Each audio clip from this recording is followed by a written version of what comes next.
Okay बच्चा party, सो हमने यहाँ पे अभी तक क्या कहते हैं, बहुत सारी चीजें जो देखी हैं कि कैसे आपका हाइड्रोजनेशन होता है, कैसे आपके सैचुरेटेड फैट्स होते हैं, कैसे आपके अनसैचुरेटेड। तो आपके जो वेजिटेबल ऑयल्स होते हैं वो जनरली आपके अनसैचुरेटेड होते हैं, ठीक है। तो वेजिटेबल ऑयल के हाइड्रोजनेशन से आपका बनता है वनस्पति घी, जिसको हम बोलते हैं, ठीक है। जनरली जो आपके सैचुरेटेड फैट होते हैं वो आपके बहुत ज्यादा कंजम्पशन आपका हेल्थ के लिए अच्छा नहीं है। ये जो घी वगैरह है ये आप जानते हैं, राइट, इससे कोलेस्ट्रॉल बढ़ता है, ठीक है। तो ज्यादा आपका अच्छा नहीं है, लेकिन ये सैचुरेटेड है। These are basically saturated compounds. आपका जो जैसे वेजिटेबल ऑयल, जैसे ग्राउंडनट ऑयल हो गया, सनफ्लावर ऑयल हो गया, और भी भाई साहब जो चीजों से आपका खाना बनता है घर में, वो जनरली आपका क्या है, these are basically unsaturated fats, ठीक है।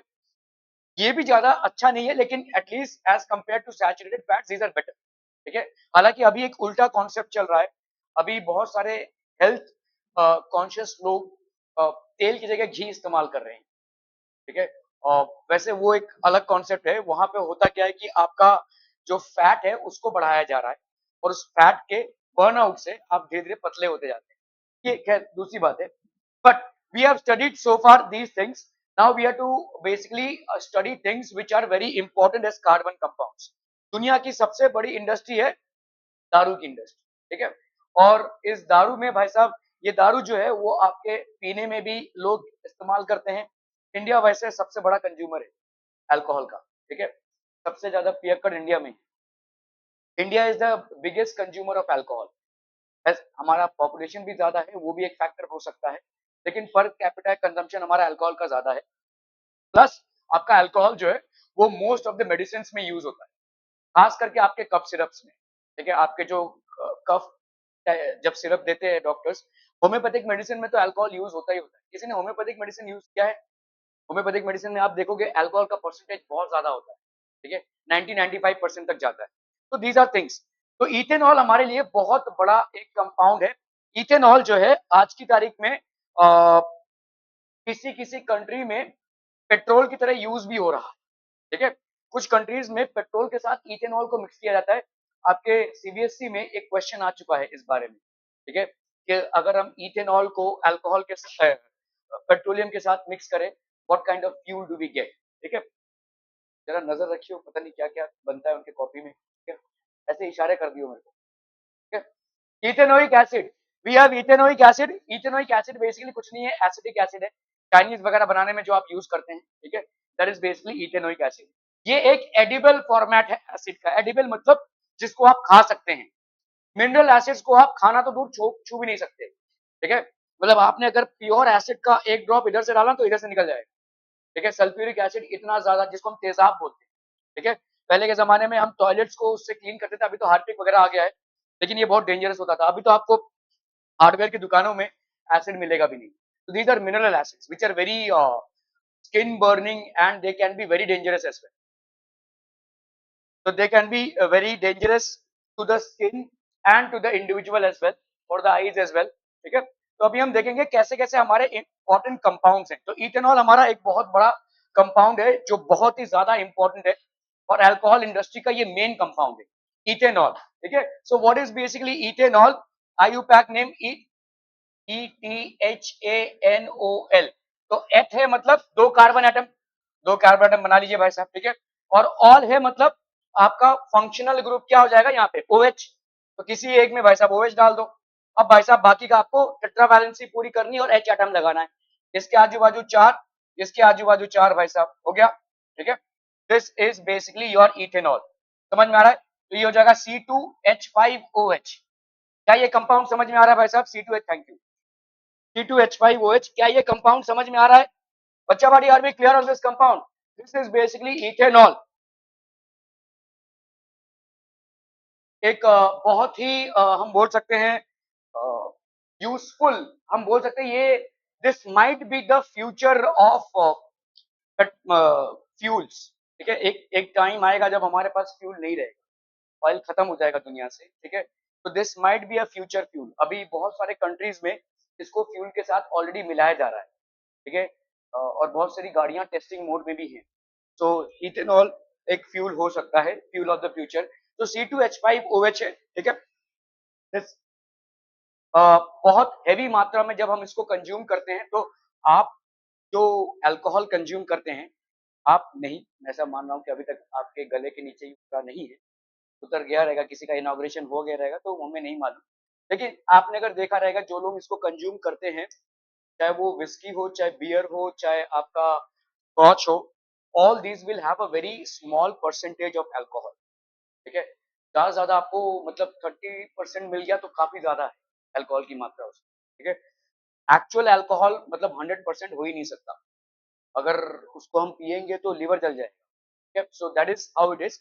आपके जो भी हम ये कंज्यूम करते हैं जो अल्कोहल, ठीक है, जो लोग दारू पीते हैं, उनका जो भी फॉर्मेट वो दारू पीते हैं वो अल्कोहल का परसेंटेज काफी कम होता है, इट्स वेरी लेस। ठीक है, okay, some important carbon compounds में हम पहले बात कर रहे हैं इथेनॉल की।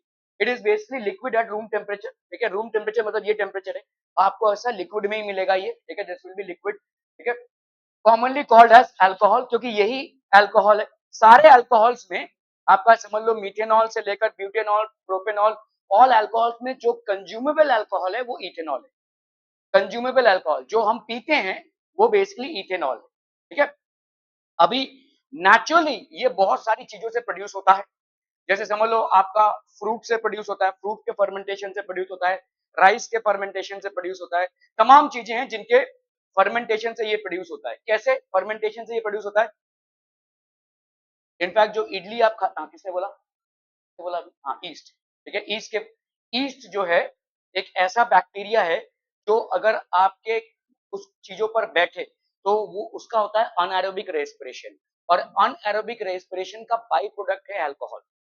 ठीक है, बहुत ज्यादा अगर आप ब्रेड खा रहे होंगे तो आप एक तरह से बहुत थोड़ी मात्रा में अल्कोहल कंज्यूम कर रहे हैं, क्योंकि ब्रेड आपका बना है ईस्ट से। ठीक है, बहुत ज्यादा आप केक्स खा रहे होंगे, बहुत ज्यादा अगर आप बन्स खा रहे होंगे, ऐसा जो कुछ भी आप खाते, इडली भी ऐसा कोई भी चीज जो आप बेसिकली फर्मेंटेशन का प्रोडक्ट जो भी आप कंज्यूम करते हैं, थोड़ा बहुत अल्कोहल आपके अंदर जा रहा है, लेकिन उससे नशा नहीं होगा। ठीक है, थोड़ा बहुत अल्कोहल आपके अंदर जा रहा है, क्योंकि ईस्ट जो होता है, ईस्ट देखा होगा आप लोगों ने, डीमार्ट में मिलता है, वैसा पैकेट में मिलता है, उसको वैसा वैसा छिड़क दो, वो ईस्ट का काम करता है। पहले तो हम मतलब बनाते थे ईस्ट, अभी तो ईस्ट बना बनाया मिलता है, थोड़ा सा छिड़क देंगे फटाफट वो वैसा डिवाइड हो जाएगा। ईस्ट बडिंग से रिप्रोड्यूस होता है, और जिस चीज का फर्मेंटेशन होता है उस चीज में अल्कोहल प्रोड्यूस होती है। अभी जैसे फ्रूट जूस हो गया, या शुगर केन जूस हो गया, ये भाई साहब आपके राइस का। ठीक है, ये सारी जितनी भी चीजें इनके फर्मेंटेशन से, तो जितनी अल्कोहल पुरानी होगी उतना ज्यादा उसका कीमत होगा। 10 साल पुराना अल्कोहल, 20 साल पुराना अल्कोहल, 50 साल पुराना अल्कोहल, और ये भाई साहब कभी कभी लाखों के दर में जाते हैं। ठीक है, दे आर मतलब एक बॉटल भाई साहब लाखों का है, तो क्योंकि उतना आपको केयर लेना पड़ेगा उसको प्रिजर्व करने में। 50 साल तक आप मतलब किसी पेड़ को पाल रहे हैं, ऐसा है, तो ऑब्वियसली उसकी कीमत बहुत ज्यादा होगी। ठीक है, तो these are commonly known as alcohol, इनको हम कॉमनली अल्कोहल बोलते हैं। Active ingredients of all alcoholic drinks, सारे अल्कोहलिक ड्रिंक्स में अल्कोहल यूज होता है, हालांकि अल्कोहल का जो परसेंटेज है वो काफी कम होता है। ठीक है, आप एक मानवीय शरीर जो है वो एक बर्दाश्त के बियॉन्ड अल्कोहल को कंज्यूम नहीं कर सकता। ठीक है, उससे ज्यादा परसेंटेज में अगर हम अल्कोहल को कंज्यूम करेंगे तो स्ट्रेट अवे लिवर अफेक्टेड हो जाएगा। ठीक है, active ingredient of all alcoholic drinks, सारे अल्कोहलिक ड्रिंक्स में ये होता ही होता है, because it is a good solvent, it is also use in medicine. ठीक है, such as tincture iodine. Last tetanus का इंजेक्शन आप लोगों में कब ने किसने लिया था? अप्रैल में लिया था, क्या हुआ था? कट गया था। तो जब कट गया था तो डॉक्टर के पास गए थे, इंजेक्शन लगाया और ड्रेसिंग किया जहां पे कट गया था। तो ड्रेसिंग करने के समय पे जिस चीज को लगाया था वो ठंडा ठंडा लग रहा था, थोड़ा सा फिर जल रहा था। ठीक है, that is nothing but tincture iodine. ठीक है, उसमें अल्कोहल होता है। तो व्हेन यू बेसिकली कोई वूंड आया है आपका, ठीक है, तो वहां पे टिंचर आयोडीन लगाया जाता है, और टिंचर आयोडीन जो होता है वो अल्कोहलिक सॉल्यूशंस में होता है। क्यों? क्योंकि आपके वहां पे जो कटा है वहां पे बैक्टीरिया वगैरह आ गया होगा फटक से। ठीक है, बैक्टीरिया, जो ये बैक्टीरिया को मतलब उस जगह पे वो साफ कर देता है, डॉक्टर उस जगह को क्लीन करता है। या आपका अगर कहीं पे भी ड्रेसिंग चल रहा होगा, समझ लो कहीं पे वूंड है, तो डीप वूंड में आपको 3-4 बार ड्रेसिंग कराने के लिए जाना पड़ता है।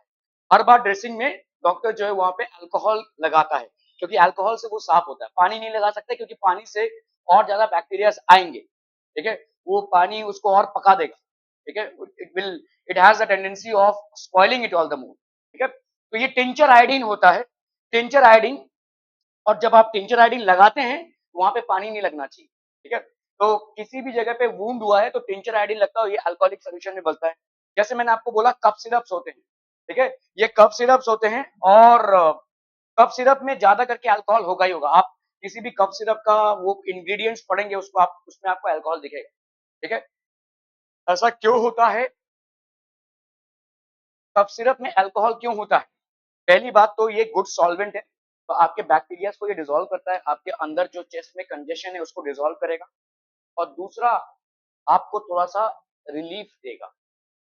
दारू पीने के बाद आदमी ऐसा टुन होता है कि नहीं, हाँ, ये भी वही सेम सेम इफेक्ट प्रोड्यूस करता है, क्योंकि आप अस्वस्थ हैं, ठीक है। आपके अंदर काफी सारा अभी लड़ाई चल रहा है, your body is basically infected by some influenza, कोई मतलब है जो हुआ है, तो उससे आपका बॉडी तनाव में है, ठीक है। तो थोड़ा रिलैक्सेशन, अभी अगर आपको खांसी होती रहेगी भाई साहब, क्या आप सो पाएंगे? नहीं, और उससे आपका कंडीशन और एग्रीवेट होगा। तो इसीलिए वो थोड़ा सा आपको कूल एंड काम भी करता है, ठीक है। एंड मेनी टॉनिक्स, काफी सारे टॉनिक्स में भी अल्कोहल यूज होता है, ठीक है। Okay, soluble in water in all proportion, alcohol भाई साहब सोल्यूबल, आप लोगों ने दारू पीते देखा होगा लोगों को, जब पानी डालते हैं तो वो पूरा दारू जो है तो उसमें मिक्स हो जाता है, ठीक है, वो पूरा का पूरा मिक्स हो जाएगा। There will be no immiscibility between alcohol and water, it is completely miscible in all proportions. क्या ये समझ में आ रहा है? कहीं नहीं चला भाई साहब ये, ठीक है। तो soluble in water in all proportions. Any questions so far people? Any questions about alcohols? No? आगे बढ़ा जाए, बहुत बढ़िया भाई, ठीक है। Reactions of ethanol, reaction with sodium, तो सोडियम के साथ क्या रिएक्शन होता है, ठीक है। सोडियम प्लस इथाइल अल्कोहल है, ये क्या बनाएगा? सोडियम एसीटेट बनाएगा, ठीक है। तो ethyl alcohol, this will form sodium ethoxide, तो हम सोडियम एसीटेट भी बोलेंगे। So this is basically what आपका बन गया, ऐसा नहीं लिखेंगे हम, ठीक है, CH3 CH2ONA, ठीक है, ये बन गया आपका sodium ethoxide plus hydrogen gas, ठीक है। तो सोडियम प्लस, तो ये आपका भाई साहब यहाँ पे एक H रिप्लेस होगा, ठीक है, और यहाँ पे होगा किस टाइप का रिएक्शन, ये एडिशन या सब्स्टिट्यूशन? सब्स्टिट्यूशन, क्यों? क्योंकि भाई साहब अगर आपका एक एल्केन से कंपाउंड आया है तो वहां पे कोई गुंजाइश ही नहीं है एडिशन की, ठीक है, वहां पे सिर्फ सब्स्टिट्यूशन हो सकता है, ठीक है। So this is basically sodium ethoxide, आप इसको भाई साहब बैलेंस कर लो तो ये हो गया आपका सोडियम एथॉक्साइड। ये सारे क्वेश्चंस आ सकते हैं। Reaction to give unsaturated hydrocarbon, dehydration of ethanol. अभी इसको समझो, इथेनॉल है ना भाई साहब, देखो इसको ऐसे लिख सकते हैं CH3, ठीक है, और ये हो गया CH2, और एक में है भाई साहब आपका OH, ठीक है। इसको ध्यान से पढ़ो, ये क्या है? Dehydration of ethanol. डिहाइड्रेशन, आपको जब बोला जाता है कि गर्मी के टाइम पे किसी का डिहाइड्रेशन हो गया, ऐसा बोलते हैं ना, उसका मतलब क्या है? पानी की कमी हो जाना, मतलब उसके शरीर में से पानी की कमी हो गई है, जिसके लिए वो बेहोश हो सकता है, और भी बहुत सारे कॉम्प्लेक्सिटीज हो सकते हैं। यहाँ पे पानी का फॉर्मूला क्या है? H2O, ठीक है, पानी का फॉर्मूला है H2O। अगर आप बोल रहे हैं भाई साहब डिहाइड्रेशन ऑफ इथेनॉल, मतलब ये OH और ये एक H चला जाएगा, ठीक है। जैसे ही ये चला जाएगा, मतलब अभी क्या हो जाएगा भाई साहब, ये आपका क्या हो गया? दिस इज बेसिकली, क्या आप बोल सकते हैं ये वाला H और ये वाला OH, ऐसे कर लो भाई साहब या तो, ठीक है, ये H और ये OH, मतलब इन दोनों का अभी अनस्टेबिलिटी हो जाएगा, तो दोनों आपस में क्या कर लेंगे भाई साहब? एक डबल बॉन्ड बना लेंगे, सिंपल, ठीक है। तो अभी आपका क्या हो गया? From unsaturated, sorry, from saturated this has turned into an unsaturated compound. Mister Bhagat बहुत नींद आ रही है बेटा, नहीं, ठीक है। तो ये हो गया आपका क्या है? This is very basically what, an saturated, सारे आपके सिंगल बॉन्ड्स थे, ये H2O उड़ा दो, डिहाइड्रेशन, तो ये क्या हो जाएगा भाई साहब? इसको अभी अगर मुझे स्टेबल बनाना है तो ये जो एक H चला गया यहां से और ये जो OH चला गया, ये आपस में एक बॉन्ड बन जाएंगे कार्बन कार्बन के बीच में। So from alcohol it has converted into an, ये था क्या आपका भाई साहब? Ethanol, this was what, ethanol, और ये क्या बन गया भाई साहब? इथीन। समझ में आ रहा है? ये है आपका unsaturated, this is unsaturated, and what is this? ये आपका सैचुरेटेड है, और ये हो जाएगा आपका अनसैचुरेटेड, दिस इज अनसैचुरेटेड, ठीक है। Reaction to give unsaturated hydrocarbon, dehydration of ethyl alcohol, तो ये है भाई साहब आपका ethanol. Hot concentrated sulphuric acid, देखो सल्फ्यूरिक एसिड जो है ना, उसकी टेंडेंसी है पानी को ऑब्जॉर्व करना, ठीक है। समझ लो कोई चीज है ना, और वो लेट्स से एक कॉटन ले लिया आपने और वो भीगा हुआ है, मॉइस्ट है, और उस कॉटन को आप ना ऐसे रख दो। समझ लो ये एक बीकर है सल्फ्यूरिक एसिड का, और यहाँ पे आपने एक कोई ग्लास रख दिया है और उसके ऊपर आपने इस कॉटन, भीगे हुए कॉटन को रख दिया। इसको कवर कर दोगे अगर आप, कुछ देर बाद ये कॉटन आपको सूखा मिलेगा, ठीक है, क्योंकि सल्फ्यूरिक एसिड क्या करता है, मॉइस्चर को ऑब्जॉर्व करता है। Sulphuric acid is basically a deliquescent substance. Deliquescent मतलब वो एटमॉस्फेयर से मॉइस्चर को ऑब्जॉर्व करेगा। तो यहाँ पे इसका मॉइस्चर अब्जॉर्प्शन इतना ज्यादा है कि भाई साहब यहाँ से एक H2O इसको गायब कर लेगा, ठीक है। सो अगर हम हॉट कॉन्सेंट्रेटेड सल्फ्यूरिक एसिड से इथेनॉल को रिएक्ट करवाते हैं भाई साहब, तो ये बन जाएगा इथीन प्लस H2O। तेरे समझ में आ रहा है भाई साहब? ध्यान दो, यहाँ पे इसका प्लस नहीं है, समझ में आ रहा है? ये सिर्फ सल्फ्यूरिक एसिड के एनवायरमेंट में है। सल्फ्यूरिक एसिड इसके साथ रिएक्ट नहीं कर रहा है, इसके मॉइस्चर को ऑब्जॉर्ब कर ले रहा है, मतलब इसको डिहाइड्रेट कर दे रहा है। समझ में आ रहा है? आप बोलेंगे भाई साहब यहाँ पे तो SO4 नहीं दिख रहा है। Yes, because it is not a proper chemical reaction, ठीक है। Are we clear on this one people? हम समझ में आता? Okay okay okay. तो ये बन गया भाई साहब आपका इथीन। आपका जो सल्फ्यूरिक एसिड है, this is also known as a deliquescent substance. Deliquescent मतलब जो एटमॉस्फेयर से मॉइस्चर को ऑब्जर्व करे, ठीक है। Oxidation, carbon compounds can be easily oxidised on combustion. Oxidised मतलब ऑक्सीजन का ऐड होना।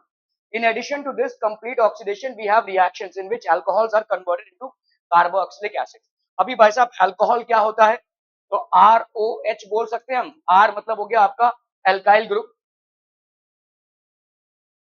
क्या पानी पी रहा है, दारू नहीं, तो इसको ऐसे क्या देख रहा है, ठीक है। RCOOH है भाई साहब। तो यहाँ पे क्या हो गया, एक ऑक्सीजन बढ़ गया है, एक ऑक्सीजन बढ़ गया है, तो उसको हम ऑक्सीडेशन बोल सकते हैं, ठीक है। So carbon compounds can be easily oxidized on combustion. In addition to this complete oxidation, we have reactions in which alcohols are converted into carboxylic acids. तो आपका ये भाई साहब इथेनॉल हो गया, ठीक है।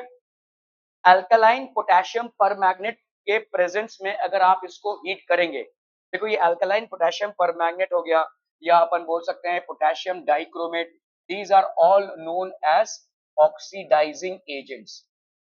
These are known as oxidizing agents. जैसे KMnO4 ये हो गया potassium permanganate, potassium dichromate, all these are oxidising agents.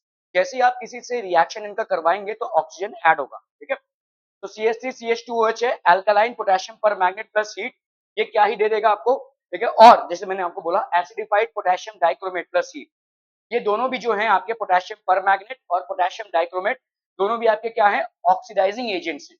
So when you supply them with heat, so what will you get? You will get carboxylic acid. ये क्या था भाई साहब आपका ethanol.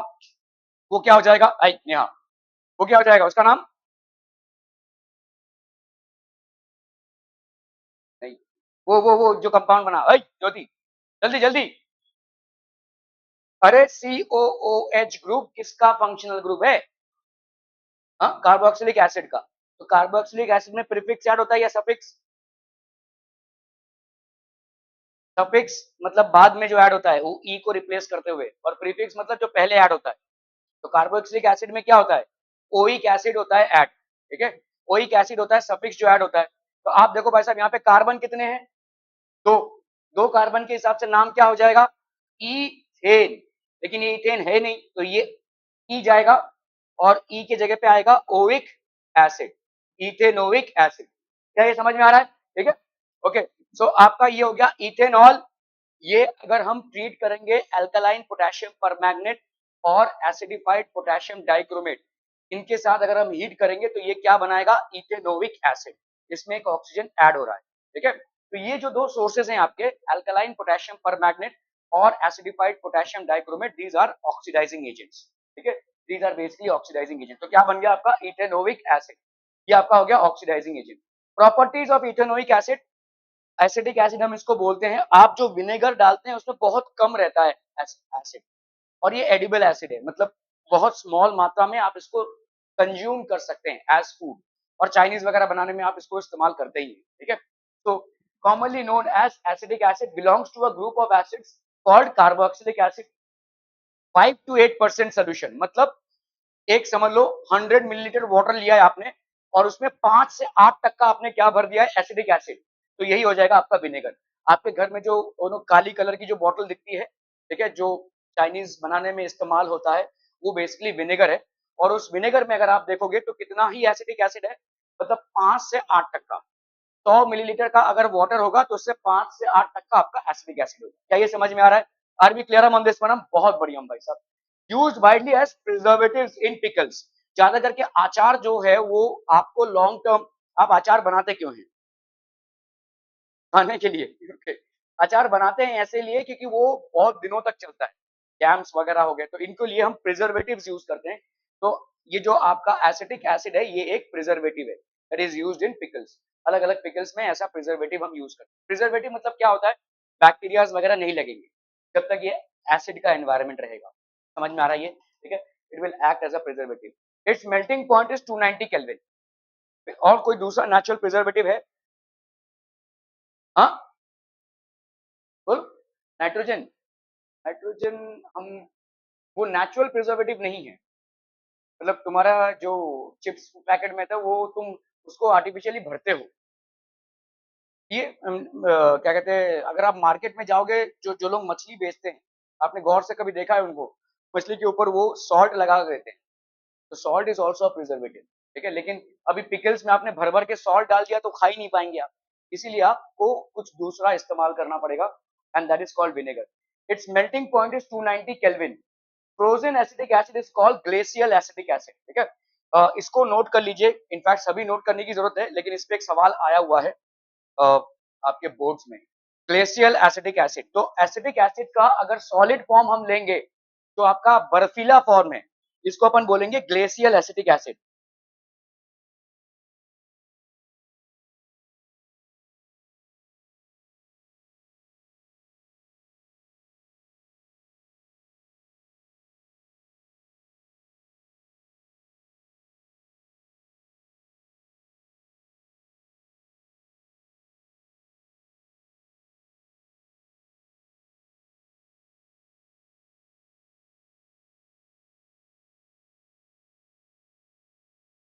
Done done. Okay, reaction of ethanoic acid, esterification. ठीक है,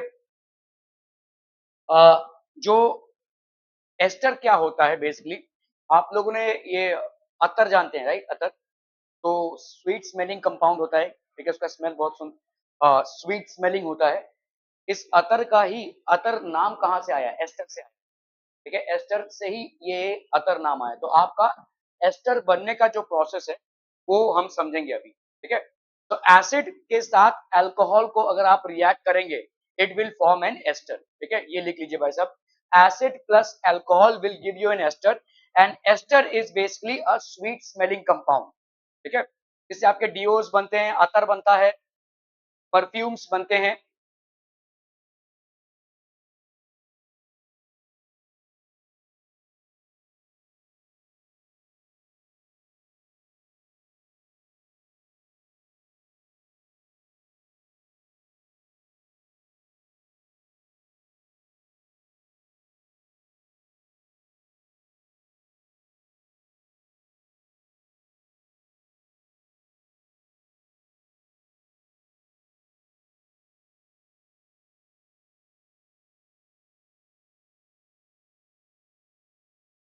ठीक है, तो एस्टरिफिकेशन मतलब आपका एसिड प्लस अल्कोहल ये बन रहा है आपका ester. This is basically forming ester. Okay, पीओ क्या, देखिए कौन सा एसिड है ये, अभी ध्यान से देखना। ये आपका कौन सा एसिड है? एसिटिक एसिड है। ठीक है, और ये आपका कौन सा अल्कोहल है? Ethanol. So this is basically ethanoic acid, और यहाँ पे हो गया आपका इथेनॉल। ठीक है, ये बेसिकली क्या बनाएगा? एस्टर। देखिए आपका अल्कोहल होता है ROH, और एसिड होता है RCOOH। अभी R डैश लिख देते हैं हम। R मतलब होता है, R मतलब एल्काइल ग्रुप। ठीक है, तो ये ROH है और R डैश COOH है। इन दोनों का भाई साहब रिएक्शन होगा RCOOR डैश। ठीक है, RCOOR डैश, ये है आपका ester. This is basically known as ester. ठीक है, ROH मतलब हो गया आपका अल्कोहल, R डैश COOH मतलब हो गया आपका एसिड, इन दोनों से बनेगा आपका RCOR डैश। अभी देखो यहाँ पे R क्या है, CH3COOH, ठीक है, और ये हो गया R डैश। तो यहाँ पे ये क्या प्रोडक्ट बन जाएगा बोलो, CH3COO और इतना पोर्शन, दैट इज CH2CH3। समझ में आ रहा है, CH3COO CH2CH3, और यहां का एक H और यहां का OH, ये भाई साहब माइनस हो जाएगा, ठीक है, ये माइनस होकर क्या बन जाएगा, H2O। इसी को अपन बोलेंगे भाई साहब एस्टर, ठीक है। ये हो गया मिथाइल, ये हो गया इथाइल, इथाइल मिथाइल एस्टर इसको हम बोल सकते हैं, ठीक है, समझ में आ रहा है ये। तो आपका ये हो गया इथेनोइक एसिड, ये हो गया इथेनॉल, इससे बन रहा है आपका ester, this is basically forming ester, ठीक है। तो इथेनोइक एसिड, ये हो गया इथेनॉल, इससे बना आपका भाई साहब क्या, एस्टर, RCOOR। यहाँ पे एस्टर मतलब क्या होता है, एस्टर, इसको अपन एस्टरिफिकेशन भी बोलते हैं। This process is also known as esterification reaction. आपके स्टेट बोर्ड में एस्टरिफिकेशन पे 2-3 बार सवाल आ चुके हैं, ठीक है। तो एस्टरिफिकेशन मतलब एस्टर होता क्या है, RCOOR। ये अभी RCOR डैश भी हो सकता है या RCOOR भी हो सकता है, मतलब दोनों भी अल्काइल ग्रुप सेम हो, ठीक है। R and R dash are what, alkyl groups, R and R dash are alkyl groups. और अगर हम इसके पूरे स्ट्रक्चर को देखें तो RC डबल बॉन्ड O है और ये OR ऐसा है, या अपन बोल सकते हैं RC double bond O, OR dash है, ऐसा भी बोल सकते हैं। इसको लिख लीजिए भाई साहब, ये आपका एस्टर है, this is basically an ester, and ester is a sweet smelling compound. इसका स्मेल बहुत अच्छा होता है, जिसके लिए हम इससे भाई साहब सेंट्स वगैरह बनाते हैं, हम इससे परफ्यूम्स डिओस वगैरह में हम इसका इस्तेमाल करते हैं। This is basically a sweet smelling compound.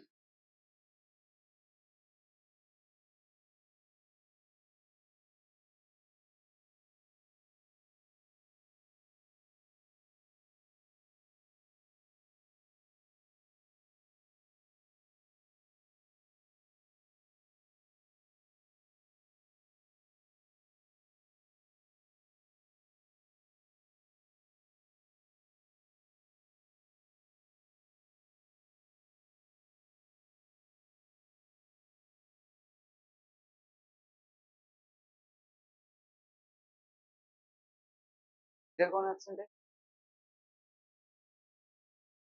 कोई अभी, कोई इधर, आर्यन,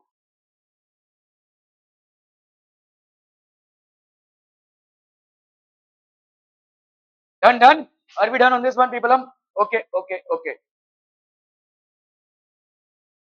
तो एस्टर, फॉर्मेशन ऑफ एस्टर भाई साहब कैसा है, देखो एक टेस्ट ट्यूब है कंटेनिंग रिएक्शन मिक्सचर, ठीक है, ये बीकर है, वायर गेज है, ट्राइपॉड स्टैंड है, तो इससे आपका भाई साहब एस्टरिफिकेशन होगा, this is basically the test tube, इससे आपका एस्टरिफिकेशन होता है, ये आपके स्वीट स्मेलिंग कंपाउंड्स होते हैं, ठीक है। Okay, now will call saponification, what is saponification, ठीक है। सो सैप्नोफिकेशन और एस्टरिफिकेशन, इस पे काफी सारे सवाल आ चुके हैं। Preparation of soap, reaction with carbonates and hydrogen carbonates, तो जो भी आपके कार्बोनेट्स और हाइड्रोजन कार्बोनेट्स हैं, तो CH3COH है प्लस N2CO3, ये क्या है आपका इथेनोइक एसिड है। तुम तब से यौन किए जा रही हो, पता नहीं कितनी बार तुमने यौन कर लिया है, ठीक है। If this is so boring then what is the sense of coming all way down from Kalambuli है। तो इथेनोइक एसिड, ये हो गया भाई साहब आपका एक एसिड, और ये हो गया आपका क्या, sodium carbonate. So what will this form, this is going to form NaOH के प्रेजेंस में भाई साहब आपका क्या हो जाएगा, CH3COONA, that is sodium ethanoate, sodium ethanoate plus H2O plus CO2, ठीक है, sodium ethanoate plus H2O plus CO2, ये जो आपका बना है, ठीक है, जैसे CH3COH है प्लस, तो आपके कार्बोनेट्स के साथ रिएक्शन में और हाइड्रोजन कार्बोनेट्स के साथ रिएक्शन में आपके क्या बनते हैं, सैप्नोफिकेशन, इसी से तैयार होता है आपका भाई साहब soaps, that's how soaps are made, ठीक है। तो जैसे यहाँ पे देखो, दोनों में क्या यूज हो रहा है, एसिड यूज हो रहा है, ठीक है। तो ये आपका क्या हो जाएगा, अगेन इथेनोइक एसिड, और ये वाला क्या हो जाएगा, sodium hydrogen carbonate, sodium hydrogen carbonate, ये सोडियम हाइड्रोक्साइड के प्रेजेंस में अगेन क्या बनाएगा, sodium ethanoate plus H2O plus CO2, ठीक है, this is going to form sodium ethanoate. बहुत इंपॉर्टेंट है ये, सैप्नोफिकेशन पे क्वेश्चंस आ चुके हैं, फटाफट से नोट कीजिए, जल्दी जल्दी जल्दी।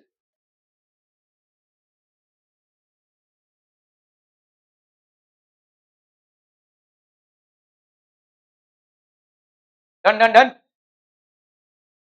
देखो इन दोनों रिएक्शन में कैसे इसको याद रखना है, जब तुम कार्बोनेट यूज कर रहे हो, जब तुम मेटल कार्बोनेट यूज कर रहे हो तो यहां पे 2 डाल देना, ठीक है। बाकी तुम्हारा वही सोडियम इथेनॉइड फॉर्म होगा, यहाँ पे 2 डालोगे H2 प्लस CO2। और जब तुम हाइड्रोजन कार्बोनेट यूज कर रहे हो तो सबका सब सेम ही रहेगा, ठीक है। So this is known as ethanoate. इसको अपन सैप्नोफिकेशन बोलते हैं। ये कंपाउंड जो है वो सोप बनने में काम आता है। This basically is used for making soaps. तो ester plus alkali, the reaction takes place in 2 steps. तो ये होगा hydrolysis of ester, reaction of acid with alkali, ठीक है। तो एस्टर प्लस एल्कली, अभी देखो भाई साहब यहाँ पे एस्टर प्लस एल्कली बनाएगा alcohol plus sodium salt of carboxylic acid. तो hydrolysis of ester, for example यहाँ पे देखो ये एक एस्टर है, देखो RCOO R डैश है, ये एक एस्टर है, ठीक है।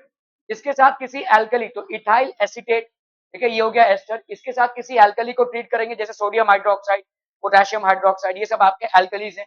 इसके साथ एल्कली का ट्रीट किया, the water present in NaOH is used for the hydrolysis of ester, ठीक है।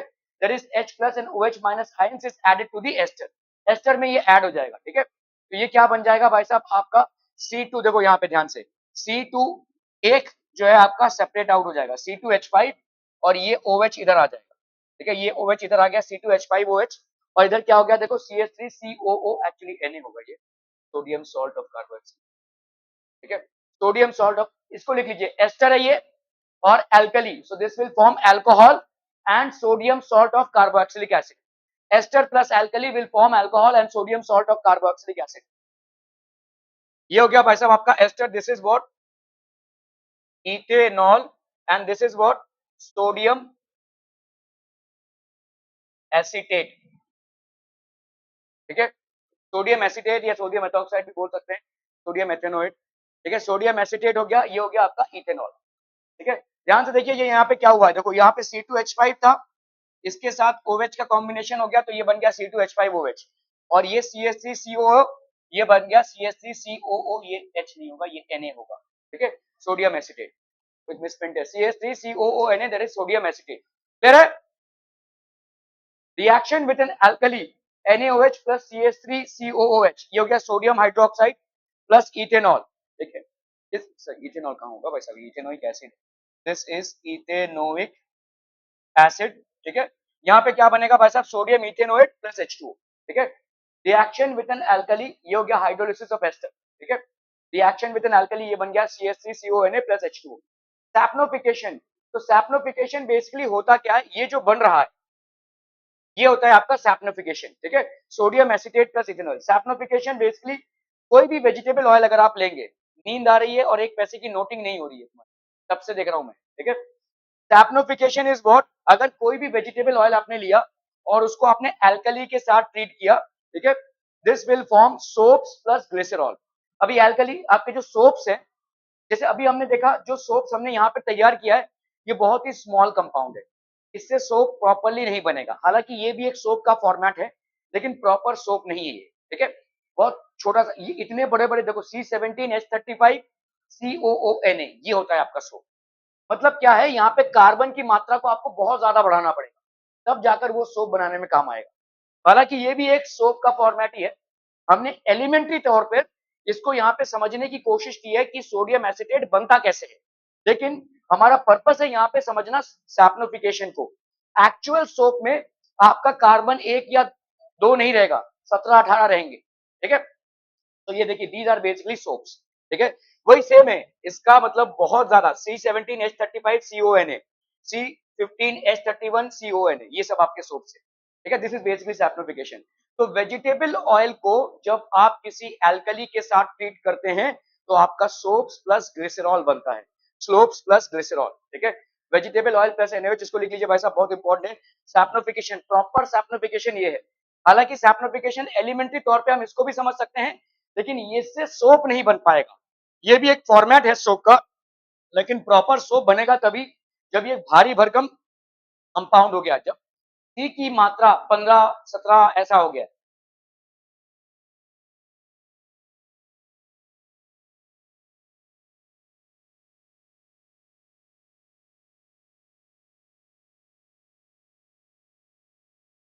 Done done.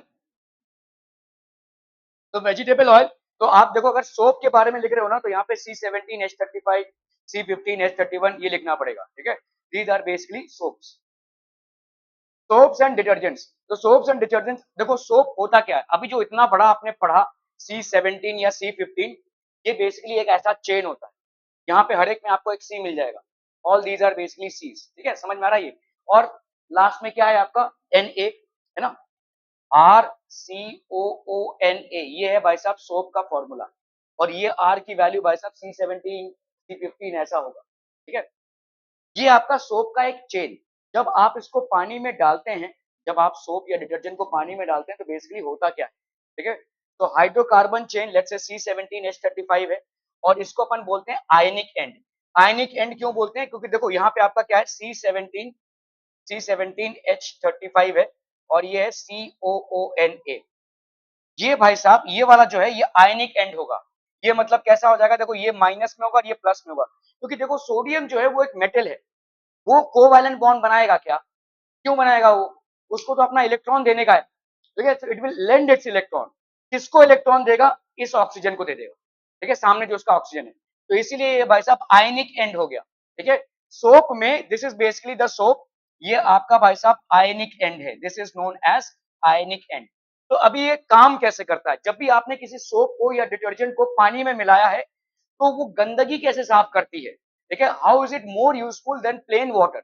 आप ऐसा किसी चीज को पानी से धोएं, मतलब किसी कपड़े को, और सोप या डिटर्जेंट से धोएं, तो आपको वो इफेक्ट कैसे मिलता है, how the cleaning process is more efficient when you are using a soap or a detergent, so will understand that, ठीक है। A detergent is a sodium salt of a long chain benzene sulphonic acid, ठीक है। तो आप देखो ये detergent हो गया, दिस इज बेसिकली एक, दिस इज बेसिकली आपका बेंजीन सल्फोनिक एसिड, तो ये हो गया आपका डिटर्जेंट, और ये हो गया भाई साहब आपका सोप। इसको लिख लीजिए भाई साहब, सोप और डिटर्जेंट, फटाफट फटाफट।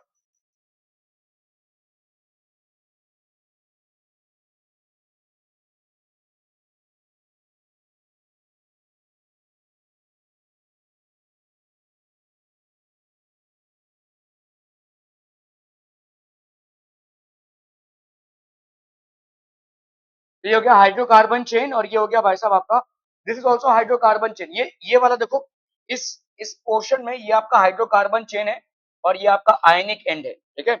इसमें भी देखो ये आपका हाइड्रोकार्बन चेन है, ये पूरा हाइड्रोकार्बन चेन है, और ये आपका आयनिक एंड है, ठीक है। तो detergent is a sodium salt of a long chain benzene sulphonic acid. तो डिटर्जेंट है क्या भाई साहब, sodium salt of a long chain benzene sulphonic acid, ये आपका बेंजीन है देखो, सल्फोनिक एसिड, ठीक है। And a soap is the sodium or potassium salt of a long chain carboxylic acid.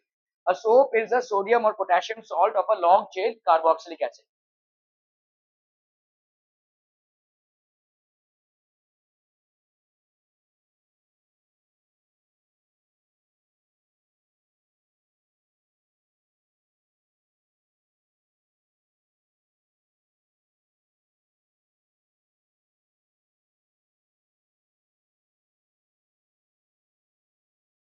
Done done done.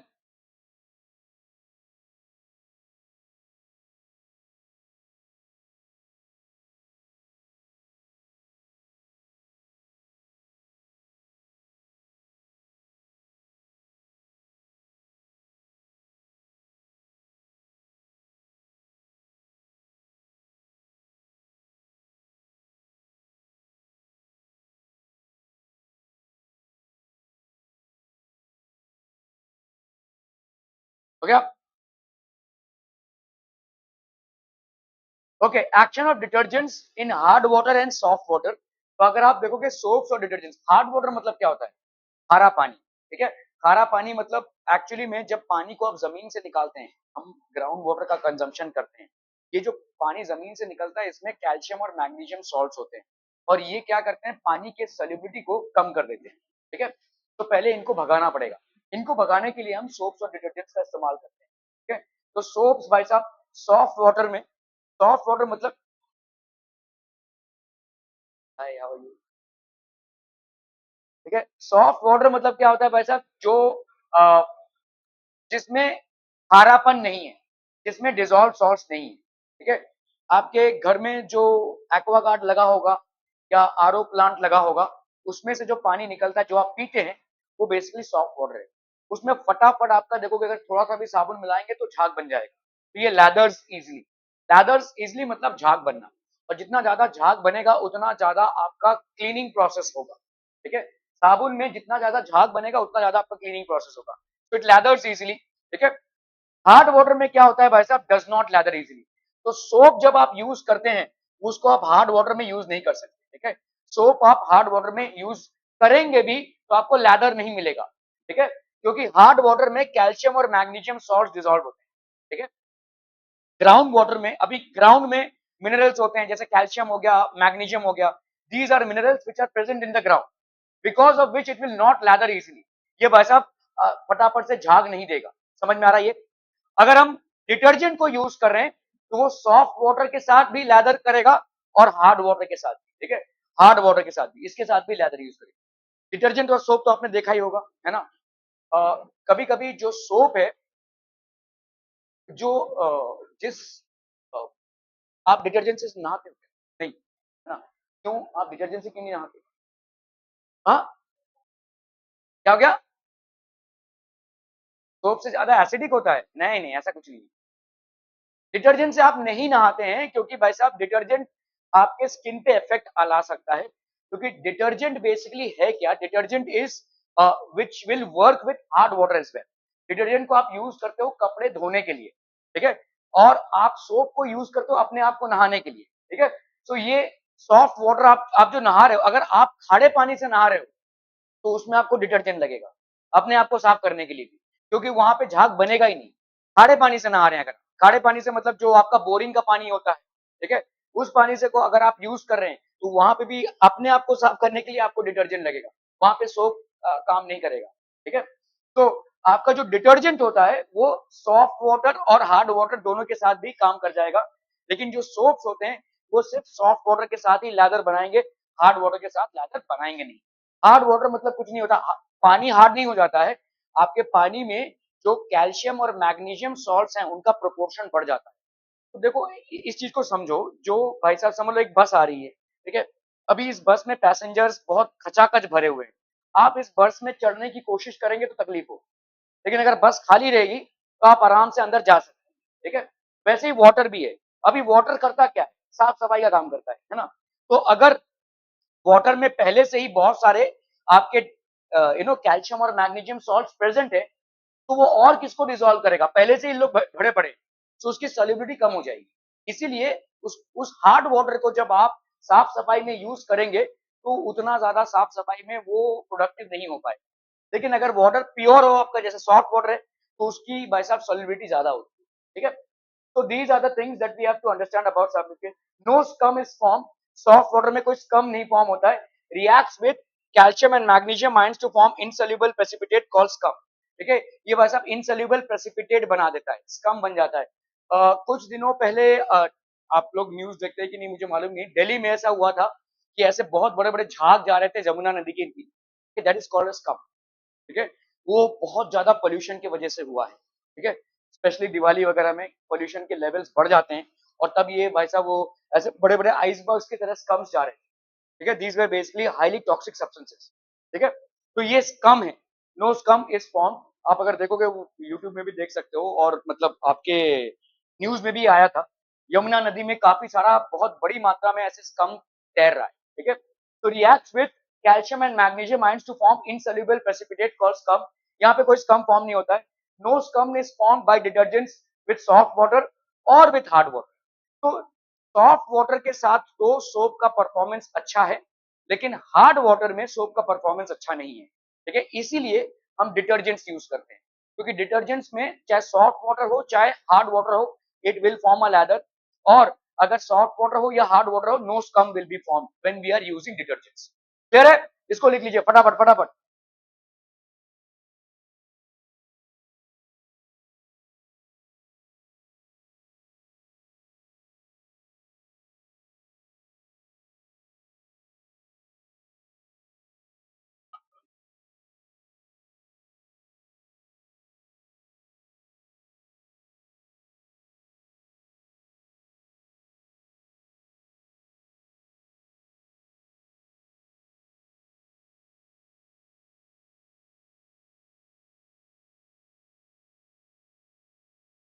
अरे बायोलॉजी में कौन सा चैप्टर बाकी और लाइफ प्रोसेस हो गया और एनवायरनमेंट बाकी और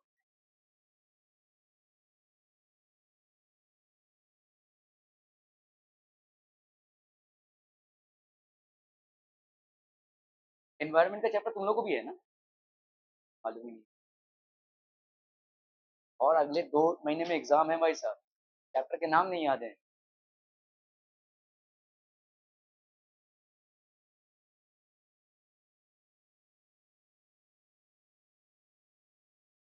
प्रीलिम्स कब से है? भाई कब से? नहीं बताया। दिसंबर के and.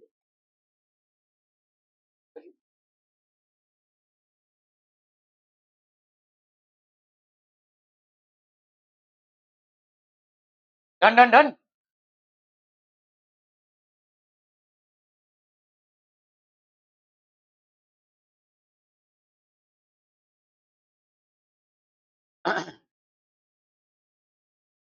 To samples of hard water taken, तो हमने देखो यहाँ पे हार्ड वाटर लिया हुआ है, ठीक है। एक में हम सोप को यूज करेंगे और एक में हम डिटर्जेंट को, ठीक है। एक में हमने सोप यूज किया है और अदर डिटर्जेंट, ठीक है। इसमें अगर आप देखोगे इसमें ज्यादा लैदर फॉर्मेशन नहीं होगा। Here the leather formation will happen also with hard water, hard water के साथ लैदर फॉर्मेशन होगा, ठीक है। दूसरा क्या था भाई साहब, इसमें स्कम फॉर्मेशन होगा, देखो स्कम विल बी फॉर्म, ठीक है। यहाँ पे देखो इस तरह का जो फॉर्म हो रहा है इसको अपन स्कम बोलते हैं। This is basically an insoluble substance, ठीक है। So lather forms in Y but not in X. Conclusion: detergents form lather even with hard water while ordinary soap is wasted due to formation of scum. यहाँ पे scum formation से ही waste हो जाता है ordinary soap with hard water, ठीक है। Soap is the sodium or potassium salt of an organic fatty acid. It reacts with hard water forming scum. Hence ordinary soap is wasted. इसको लिख लीजिए भाई साहब, बहुत इंपॉर्टेंट है, ठीक है। Soap is the sodium or potassium salt of an organic fatty acid.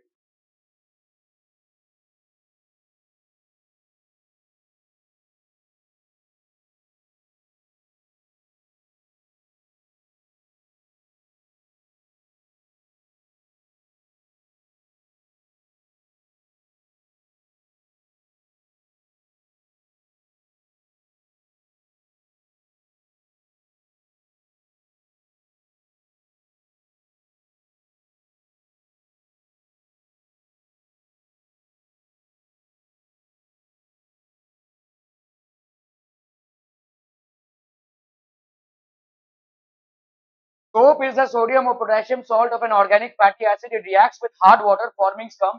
Hence ordinary soap is wasted.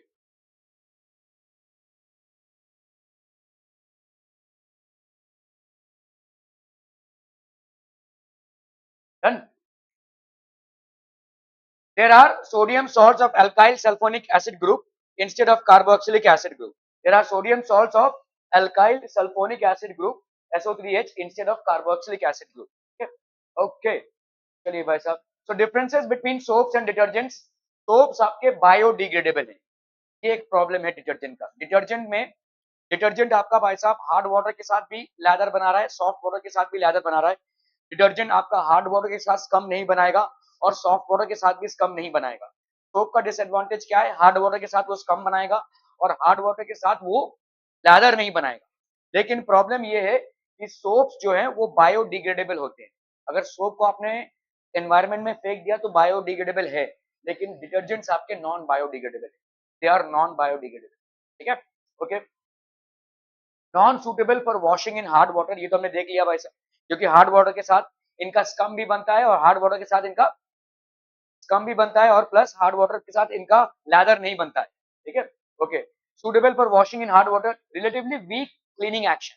तो as compare to detergents soaps have a relatively weaker cleaning action, ठीक है, strong cleaning action. Okay, soaps and detergents, तो आपका देखो किस तरह से होता है ये आपका सोप मॉलिक्यूल है, ये आपका सोप का मॉलिक्यूल है, इस तरह से दिखेगा ये, ठीक है। इसको अपन बोलेंगे hydrophilic and, this is basically the hydrophilic and, और ये हो गया हाइड्रोफोबिक एंड। हाइड्रोफोबिक मतलब क्या होता है, आपने ये डिजीज का नाम सुना होगा, रेबीज, कुत्ते के काटने से होता है। और जिनको रेबीज होता है, अभी तो खैर किसी को होता नहीं है, लेकिन अगर रेबीज होता है तो उस इंसान को हाइड्रोफोबिया हो जाता है। हाँ, फियर ऑफ वाटर, ठीक है, फियर ऑफ वाटर, वो पानी से घबराएगा, ठीक है। तो इसका मतलब हाइड्रोफोबिक एंड मतलब इधर वाटर अटैच नहीं होगा, समझ में आ रहा है। ये एक सोप का मॉलिक्यूल है, मिशेल्स आर फॉर्म, ये मिशेल कैसे फॉर्म होता है, ये हाइड्रोफिलिक एंड है, मतलब इधर वाटर होगा, इधर इस एंड में वाटर नहीं होगा, एक चेन बनेगा बेसिक, ठीक है। सो सोप मॉलिक्यूल है भाई साहब, ये फॉर्मेशन ऑफ मिशेल्स, ऐसा मिशेल बन जाता है, ठीक है। देखो ये आपका क्या है, वाटर है, इसके साथ वाटर मॉलिक्यूल अटैच हो गया, जहां पे आपके कपड़ों की गंदगी है, समझ में आ रहा है, ये गंदगी के साथ ये सारे अटैच हो गए, ये आपका हाइड्रोफोबिक एंड है। ध्यान से देखो, हाइड्रोफोबिक एंड, इधर वाटर नहीं अटैच होगा, इधर वाटर मॉलिक्यूल अटैच होगा। जैसे ही आपने डिटर्जेंट को डाला, कपड़े के अंदर जाएगा भाई साहब ये, और कपड़े के मैल के साथ ये वाला पोर्शन अटैच हो जाएगा, और इस वाले के साथ वाटर मॉलिक्यूल अटैच होगा, तो वाटर भाई साहब इसको बाहर लेगा, समझ में आ रहा है, वो गंदगी बाहर चली जाएगी। वो आप देखते हैं ना ऐड में, ऐसे कपड़े को डुबाया और फिर वो साफ हो गया भाई साहब, वो कैसे, और एक्चुअली में वैसे ही होता है। ये जितने भी आपके सोप के मॉलिक्यूल्स हैं उस गंदगी को सराउंड कर लेते हैं, क्योंकि गंदगी का ये वाला जो पोर्शन है ये वाटर के साथ अटैच नहीं होगा, ये डर्ट के साथ अटैच होगा, और ये वाला जो पोर्शन है ये वाटर मॉलिक्यूल के साथ अटैच होगा, because it is hydrophilic. Hydrophilic मतलब वाटर को अटैच करना, और हाइड्रोफोबिक मतलब वाटर से दूर भागना। तो वाटर से दूर भागकर ये भाई साहब किधर जाएगा, डर्ट के पास जाएगा, और डर्ट के साथ अटैच हो जाएगा। अभी जब आप क्लीनिंग कर रहे हैं, वॉशिंग मशीन चला रहे हैं या कुछ भी कर रहे हैं, ठीक है, तो उस प्रेशर से ये उस डर्ट के पार्टिकल को पूरा लेकर भागेगा, समझ में आ रहा है। ये वाला पानी के साथ अटैच हो जाएगा और ये लेकर जाएगा। क्या ये क्लींजिंग एक्शन समझ में आ रहा है? This is basically your dirt, dirt in your clothes और व्हाटएवर, ठीक है। ये स्टेन्स को ऐसे रिमूव करता है, ओके। तो ये आपके सोडियम आयंस हो गया भाई साहब, ठीक है, ये आपका लेट से डर्ट हो गया, this portion is the dirt portion, ठीक है। ऑयल ड्रॉपलेट हो गया, हल्दी का कोई भी जो आपके कपड़ों को गंदा कर चुका है, तो ये लेट से ऑयल ड्रॉपलेट है। जैसे आपने भाई साहब इसको ड्रॉ किया तो ये पूरा उसको लेकर भाग गया, इफेक्ट ऑफ स्लोप। तो ग्रीस और डर्ट है भाई साहब, ठीक है, हाइड्रोफिलिक एंड है, और आपका ये हाइड्रोफोबिक एंड है, मतलब यही है, देखो ये जो हमने अभी देखा, this is basically what the hydrophobic and, और ये आपका हाइड्रोफिलिक एंड है, ठीक है। तो ये डर्ट के साथ कौन सा अटैच हो जाएगा, देखो हाइड्रोफोबिक एंड जो है, ये हाइड्रोफोबिक एंड है, लेट्स से ये व्हाइट पार्ट है, ये हाइड्रोफोबिक एंड है, ये डर्ट के साथ ये वाला पार्ट अटैच हो जाएगा, किससे, डिटर्जेंट से। और बाकी ये ब्लू वाला पार्ट आपको दिख रहा है वो हाइड्रोफिलिक है। तो ये क्या हो जाएगा भाई साहब, ये वाटर के साथ अटैच होगा, तो वाटर मॉलिक्यूल के साथ ये अटैच है, तो वाटर मॉलिक्यूल इसको पुल करेगा, और ये इसके साथ अटैच हुआ तो ये डर्ट को पुल करेगा। क्या ये समझ में आ रहा है? वाटर मॉलिक्यूल के साथ ये अटैच है, कौन सा, hydrophilic part of the soap, और हाइड्रोफोबिक एंड किसके साथ अटैच है, डर्ट के साथ। जब ये पुल करेगा तो ये उसके साथ बाहर आ जाएगा, समझ में आ रहा है। डर्ट के साथ वाटर मॉलिक्यूल का रिएक्शन नहीं हो रहा है, ठीक है, डर्ट के साथ आपके सोप मॉलिक्यूल का जो हाइड्रोफोबिक एंड है उसका अटैचमेंट हो रहा है। ये डर्ट है, ये आपका हाइड्रोफोबिक एंड है, इसके साथ भाई साहब अटैच हो गया, ठीक है, और इधर हाइड्रोफिलिक है, इसके साथ वाटर अटैच है। तो वाटर को आप धो रहे, इसीलिए देखो जब आप डिटर्जेंट एक उसमें बाल्टी में डिटर्जेंट डालते हो, उसमें पानी डालते हो, तो जनरली हम वॉशिंग मशीन को क्यों यूज करते हैं, वॉशिंग मशीन को इसलिए यूज करते हैं क्योंकि वो जब घूमता है तो उस प्रेशर से ये सारे डर्ट्स निकलने लगते हैं, ठीक है। उस वाटर वाटर घूम रहा है, बेसिकली पानी घूम रहा है, ठीक है। ये जो पानी घूम रहा है, ये पानी क्या करेगा, ये भाई साहब ये हाइड्रोफोबिक एंड है, तो ये प्रेशर से उस सबको खींच लेगा, समझ में आ रहा है, ये झटके से वो सारे को खींच लेगा, क्योंकि डर्ट के साथ आपका hydrophobic end of soap attach हो चुका है। अभी जब पानी घूमेगा तो ये उसके साथ बाहर निकल जाएगा। This is the micelle effect. क्या ये समझ में आ रहा है भाई साहब? In cleansing the hydrocarbon tail attaches itself to the oil dirt end to lift off from the dirty surface and dissociates into fragments, छोटे छोटे fragments में ये भाई साहब dissociate हो जाएगा, ठीक है। this gives an opportunity to other tails to stick to the oil। तो अभी क्या हो गया भाई साहब, ये एक चला गया, अभी और दूसरे टेल भी इसके साथ स्टिक होंगे, और धीरे धीरे धीरे धीरे वो ऑयल या डर्ट जो है वो पूरा पूरा साफ हो जाएगा, ठीक है। Are we clear on this one people? तो देखो ये ऑयल, ये ग्रीस था, धीरे धीरे इसका साइज छोटा होता जाएगा, क्योंकि और भी पार्टिकल्स जो सोप के हैं वो इसको वैसा पुल आउट करते करते they will basically minimise its size. The solution now contains small globules of oil surrounded by detergent molecules. The negatively charged heads present in water prevent the small globules from coming together and forming aggregates, ठीक है। तो ये भाई साहब धीरे धीरे धीरे धीरे thus the oil or dirt is removed from the object। तो इस तरह से भाई साहब ऑयल या डर्ट जो है ऑब्जेक्ट से रिमूव हो जाता है, ठीक है। तो मिशेल फॉर्मेशन होता है डिटर्जेंट्स में। तो डिटर्जेंट्स में एक होता है आपका हाइड्रोफिलिक एंड और एक होता है आपका हाइड्रोफोबिक एंड। हाइड्रोफिलिक एंड क्या है, ये वाटर के साथ एसोसिएट करेगा, हाइड्रोफोबिक एंड ये डर्ट के साथ एसोसिएट करेगा। जब आप वाटर को बहुत जोर से घुमाएंगे तो जनरली आप चाहे हाथ से धो रहे हो या भाई साहब वॉशिंग मशीन में डालकर धो रहे हो, आपको पानी को थोड़ा प्रेशर में घुमाना पड़ेगा। पानी को प्रेशर में घुमाने का मकसद क्या है? क्योंकि हाइड्रोफिलिक एंड जो है वो जब जोर से घूमेगा तो हाइड्रोफोबिक एंड में जो डर्ट पार्टिकल है उसको खींच निकलेगा। समझ में आ रहा है? आपने वॉशिंग मशीन में कपड़े डाले, साबुन डाला और वो पानी घूम रहा है। घूम क्यों रहा है? Why do you need it? Because you need the water to move in a pressure. जब वाटर प्रेशर में मूव करेगा तो वाटर के साथ अटैच है सोप का हाइड्रोफिलिक एंड और ये उसको पुल करेगा भाई साहब। तो ये ऑटोमेटिकली जो डर्ट पार्टिकल है जो हाइड्रोफोबिक एंड से अटैच है वो निकल आएगा। ठीक है, तो बार बार देखो आपका वॉशिंग मशीन एक बार ऐसे घूमेगा, एक बार ऐसे घूमेगा, एक बार ऐसे घूमेगा, एक बार ऐसे घूमेगा।